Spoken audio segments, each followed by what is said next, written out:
নমস্কার, সবাই কেমন আছেন? রীতা লাইফস্টাইলে সবাইকে স্বাগত জানাই আবার একটা নতুন ভিডিওতে। আজ হলো রবিবার, অনেক দেরি করে ঘুম থেকে উঠেছি, তাই তাড়াহুড়ো করে রান্নাঘরে চলে আসলাম।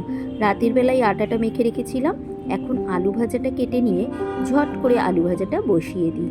আর একটুখানি বাদাম রাতের বেলায় ভিজিয়ে রেখেছিলাম, সেগুলোকে দেখলাম ঠিকঠাক করে ভিজেছে কিনা, ওগুলো ছেলেকে দেবো বলে। আলু ভাজাটা করে নিয়ে রুটিটা করে নেবো।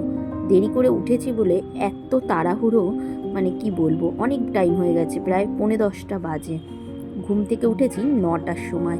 রবিবার দিন আমি একটু দেরি করেই উঠি, প্রত্যেকটা দিন তো সেই 5:30টায় উঠি, আর ভোরবেলা উঠেই তাড়াহুড়ো বেঁধে যায়। রবিবার আমার যতই কাজ থাকুক আর নাই থাকুক, আমি দেরি করে উঠবই। আমার আগে আমার বর উঠে যায়, বর উঠে ব্রাশ ট্রাশ করে নিয়ে বসে থাকে চা খাওয়ার জন্য, তাই তখন আমাকে বাধ্য হয়েই উঠতে হয়, নাহলে পারলে আমি 10টার সময়ই উঠি, জানেন তো। যাই হোক, 9টার সময় উঠে ব্রাশ ট্রাশ করে চাটা খেয়ে এখন সরাসরি রান্নাঘরে চলে এসেছি টিফিনটা বানাতে, আর ও বাজারে চলে স্নান টান করে চলে আসলাম। এখন হলো বাজে কটা দেখাচ্ছি, 11:15। ঘুম থেকে উঠেছি 9টার সময়, তারপরে টিফিন বানালাম। টিফিন বানিয়ে ঘর মুছে স্নান করে আসলাম। বর প্রচুর বাজার করে রেখেছে, সারা সপ্তাহের বাজার। গেল সপ্তাহে তিনি বাড়ি ছিল না, তাই বাজার হয়নি, আমি অল্প স্বল্প কিছু কিনেছিলাম। এই সপ্তাহে প্রচুর বাজার হয়েছে, প্রচুর মাছ এনেছে, এখন সেগুলোকে আগে গোছবাজ করে রাখতে হবে। আজ হলো রবিবার, ছুটি, কিন্তু শুধু একটাই সুবিধা, সেটা হলো আমি দেরি করে ঘুম থেকে উঠতে পারি, আর কোনো ছুটি নেই। এখন বর বাড়ি আছে বলে অনেক কিছু রান্না করতে হবে, সারা সপ্তাহে একদিন বাড়ি থাকে, রান্না করতেই হবে। প্রত্যেক দিনই রান্না করি, কিন্তু ছুটির দিন একটু বেশিই রান্না বান্না করতে হবে। আর হলো প্রচুর কাজ এখন, সেগুলো গোছাবো, রান্না করবো, সব করতে করতে অনেক বেলা হয়ে যাবে। অফিসে কিন্তু একদিন ছুটি থাকে, রবিবার। ঘরের বউদের কোনো দিনও ছুটি থাকে না, কোনো স্যালারি নেই, বিনা স্যালারিতে কাজ করে যেতে হবে সারা সপ্তাহে, সারা মাস, সারা বছর করে যেতে হবে। চলুন, কি করা যাবে, আর কাজে যাই। এই দেখুন, বর বাজারের ব্যাগটা এখানে রেখে গেছে, এই যে বেসিনের মধ্যে মাছটা রেখে গেছে। চলুন এবার বাজারটাকে আগে গুছিয়ে নিই। এক সপ্তাহের বাজার ঠিকঠাকভাবে যদি না রাখি না, তাহলে কিন্তু নষ্ট হয়ে যায়। তাই জন্য আগের যে অল্প কিছু সবজি থাকে সেগুলোকে বের করে নিয়ে বাস্কেটটাকে পরিষ্কার করে তারপরে আমি সব সবজিগুলো রাখি। এই দেখুন, আগে দেখে নি কী কী এনেছে। দেখছি একটা কোয়াশ এনেছে, কোয়াশ খেতে আমার ভীষণ ভালো লাগে। আর দেখছি ফল এনেছে, আর সব রকমের সবজি অল্প স্বল্প করে এনেছে। আর মাছটাও দেখছি অনেক রকম এনেছে, সেগুলোকে ধুয়ে আগে ফ্রিজে রেখে দিলাম, কারণ বেলা হয়ে যাচ্ছে, মাছটা নষ্ট হয়ে যাবে। আর ছেলে এখন বাড়িতে আছে, পরীক্ষা তো, স্কুল যাওয়া বন্ধ, 19 তারিখ থেকে পরীক্ষা শুরু হবে, তাই জন্য এখন স্কুল যাচ্ছে না। ছেলে আমার কচু বাটা খেতে ভালোবাসে বলে দেখছি একটু কচুও এনেছে, বলছে ও বাড়ি আছে তাই জন্য। আর এখানে ওই রুটি, তারপরে চিজ, চিলি ফ্লেক্স, এগুলো সব রকম অল্প অল্প জিনিস এনেছে। আজকের গাছের ধনেপাতা, বাড়িতে দিয়েছি বড়ি, সেই সব দিয়েই পালং শাক বানাবো।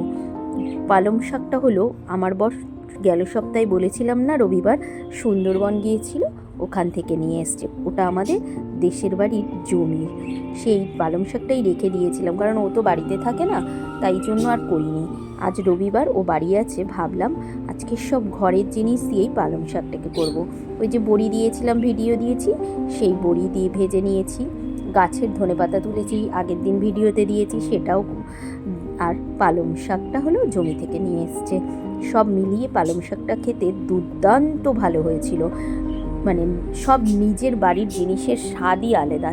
এগুলোতে তো কোনো সার ছিল না, এগুলোতে ছিল শুধু ভালোবাসা, যত্ন, এই দিয়েই মানে বাড়ানো হয়েছিল বলে ধনেপাতাগুলো তো অবশ্যই আপনাদের দেখিয়েছি, খুব সুন্দর হয়েছিল। এইবার অনেক দিন বাড়িতে মাংস হয় না, তাই জন্য আজকের ওকে দেখলাম চিকেন এনেছে। আমি বললাম আজকে মাংসটা রান্না করবই, কারণ ও বাড়ি ছিল না রবিবার, সেই জন্য বাজার করা হয়নি। কিন্তু ও এই সপ্তাহে বাড়ি আছে, তাই বাজার করেছে। আমি বললাম মাছ আজকের খাবো না, কারণ আমি বাজারে গিয়ে একটু মাছ এনেছিলাম। মাংসটা করে নিলাম, পালং শাক, পেঁপে সেদ্ধ দিয়েছি, এখানে ছেলের জন্য ডিমের মামলেট করেছি, পনিরের বড়া করেছি। চলুন এই সব কাজকর্ম করতে করতে ঘড়ির কাঁটায় 2:30 বেজে গেছে, তাই জন্য আগে খাওয়া দাওয়াটা করে নিলাম। খাওয়া দাওয়া করে নিয়ে এসে এবার আমি রান্নাঘরটা পরিষ্কার করব।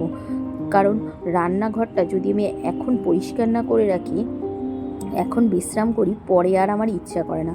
ওই জন্য আমি যখনই রান্নাবান্না করি তখনই রান্নাঘর একদম ভালো করে পরিষ্কার করে রেখে দিই।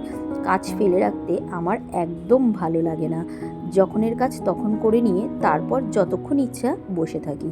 কারণ কাজ থাকলে বসে থাকতে বিরক্ত লাগে। কাজ করে নিয়ে যদি বসি তাহলে কোনো চিন্তা ভাবনা কিছুই থাকে না। যেই হোক, গ্যাস ফ্যাস ভালো করে মুছে নিয়ে এবার খাওয়া দাওয়া হয়েছে, সব বাসনগুলোকে ভালো করে ধুয়ে ঠুয়ে রেখে দেবো। কারণ এখন যদি সব পরিষ্কার করে রেখে দিই তাহলে বিকেলবেলা আমার কোনো কাজ থাকবে না। এই দেখুন, বাসনগুলোকে ভালো করে মেজে নিচ্ছি আগে, তারপরে ধুয়ে নেবো। কারণ 3 জনে মিলে খেয়েছি, সেই থালা রয়েছে, আর তরকারির বাটি ঠাটি এগুলো বেরিয়েছে, সেগুলোকেই এখন ধুয়ে ঠুয়ে পরিষ্কার করে রেখে দেবো। কারণ কাজ করে রাখলে বিকেলবেলা আমার আর কোনো কাজ থাকবে না। আর পুরো রান্নাঘরটাও আমি যখনই কাজ করি তখনই একবারে গুছিয়ে রেখে দিই। সে রাতে রান্না করলে আমি রাতেও পরিষ্কার করে রেখে দিই, আর সকালবেলা রান্না করলে সকালবেলাটাও আমি একবারেই পরিষ্কার করে রেখে দিই। সন্ধ্যাবেলা শুধু যাতে কোনো কাজকর্ম না থাকে, চাটা করেই ঝট করে খেয়ে নিতে পারি। আজকের তো রবিবার, ছেলের চেস ক্লাস আছে, আবার আমাকে বেরোতে হবে। সেই জন্য এবেলার কাজ এবেলা করে রাখলেই আমার মনে হয় সুবিধা। আর যদি কাজ ফেলে রাখি তাহলে মাথার মধ্যে একটা চিন্তা কাজ করতে থাকে যে আমার তো এই কাজগুলো পড়ে আছে।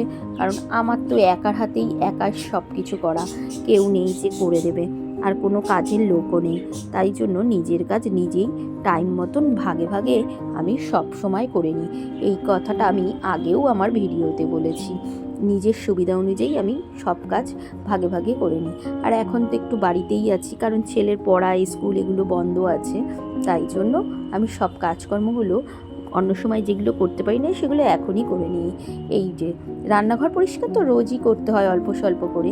এবার বেসিনটাকেও একটুখানি ঘষে দিলাম। কেন বলুন তো, যদি ওই মাছ বাসন মেজেছি সেগুলোর যে সব নোংরাগুলো ছিটকে ছিটকে চারিদিকটায় যায়, যদি একটু ঘষে না দিই ওটা কালো কালো হয়ে যায়। তাই জন্য একবারেই বাসন যখনই মাজি তখন আমি কসবাইটটা দিয়ে একটু চারিদিকটা ঘুরিয়ে নিই। সব কাজকর্ম হয়ে গেছে, এখন রান্নাঘরটাকেও একবার মুছে নিলাম। কারণ তরকারি কেটেছি, সব সবজি টবজি বের করেছি, মানে রান্না বান্না করেছি, সব ছিটকেছে, তাই জন্য সব পরিষ্কার করে নিলাম। দেখুন, আমার রান্নাঘর একদম পরিষ্কার করা হয়ে গেছে, কোনো কাজ নেই আর রান্নাঘরে। চলুন এবার বেরোনো যাক। এই দেখুন বেরিয়ে পড়েছি। ছেলেকে তো আগেই পাঠিয়ে দিয়েছি, আমি একটু পরে যাচ্ছি, কারণ ওর ক্লাস শুরু হয়ে যায় বলে ওকে আমি আগেই পাঠিয়ে দিই, আর তারপরে আমি যাই। এই যে ওকে নিয়ে এবার চললাম বাড়ির পথে। দেখুন ওর চেস ক্লাসটা, এই যে সব বাচ্চাগুলো এখানে চেস করছে। চলুন এবার ঘরে চলে যাই। আজকের ভিডিও এখানেই শেষ করি। সবাই খুব ভালো থাকবেন, আমার পাশে থাকবেন।